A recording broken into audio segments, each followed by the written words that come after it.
Social media used for information sharing activities among youth in Malaysia by Athirah and colleague 2012 is the first paper I came across.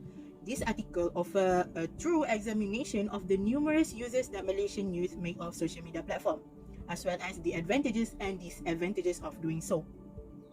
So one of the main conclusion of this article is that social media platforms are extremely popular among Malaysian youth, with the majority of respondents claiming to use them daily and to use them primarily for information sharing activities like discussing current events or sharing news articles. The result is that many of them, which are 32.0%, claim that they use social media daily, and others indicate that they use it for 3 to 4 days, which are 28.8%, while quite a number of it use for 6 to 5 days per week, which are 21.1%, and there are 5 respondents who only subscribed to it but did not use it at all. So overall, this research by Athirah and colleague offer a perspective overview of the way in which young people in Malaysia utilize social media and the possible advantages and disadvantages connected with this behavior. Persuasive language in ELT-related social media ads by Mustafa Moradi Mogadam and Faiz Ismailpor 2023 is the next article. This article examines the persuasive tactic used by ELT advertisers on social media and their potential effect on English language learner. The research found that ELT advertisers use emotional appeals, rhetorical inquiries, and celebrity endorsement in their promotional material. This study found that advertisers use the benefit of learning English, such as better job perspective and higher social status, to persuade consumers to buy their product. The article suggests that certain marketing tactics may increase customer acquisition but harm English language learners. This effect may include unrealistic expectation or English language stereotypes. ELT social media advertisers should use an ethical persuasion method. Mogadam et al. Examined persuasive language in social media ELT ads in this study. This study illuminates the pros and cons of persuasive tactic and offer insight into how to promote ethical and responsible persuasive in English language teaching (ELT).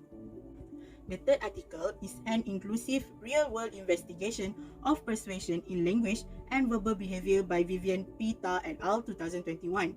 Language and persuasion are examined in this article.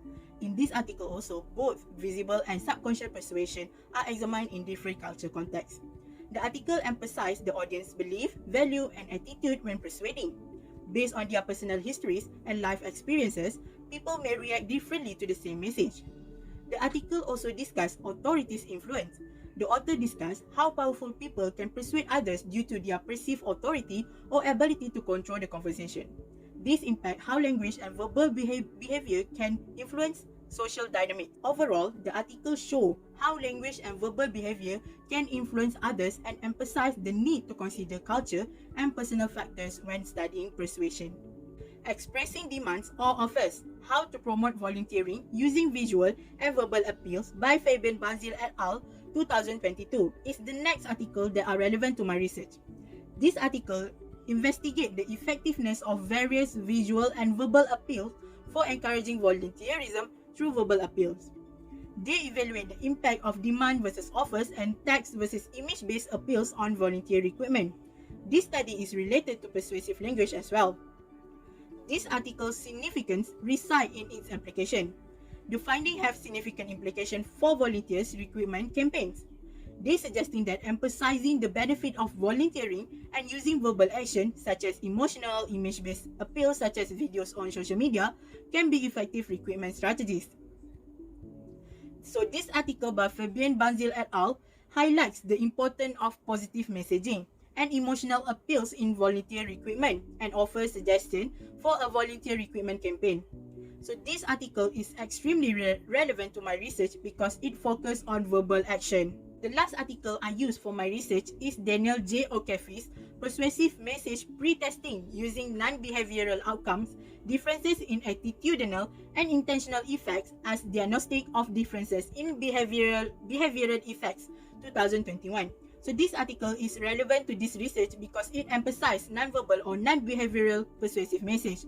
The article provides a comprehensive analysis of the various categories of outcomes that can be used to assess the persuasiveness of messages and the relationship between these outcomes and behavioral effects. So the article suggests that by using a variety of non-behavioral outcomes such as cognitive responses and psychological responses, researchers can gain a deeper understanding of how persuasive messages are processed and whether they are likely to influence behavior. The author explains that by pre-testing messages before deployment, researchers can identify the potential problems and modify them to increase the effectiveness. So the article by Daniel J. O'Keefe provides a helpful explanation of the use of non-behavioral outcomes in pre-testing persuasive message.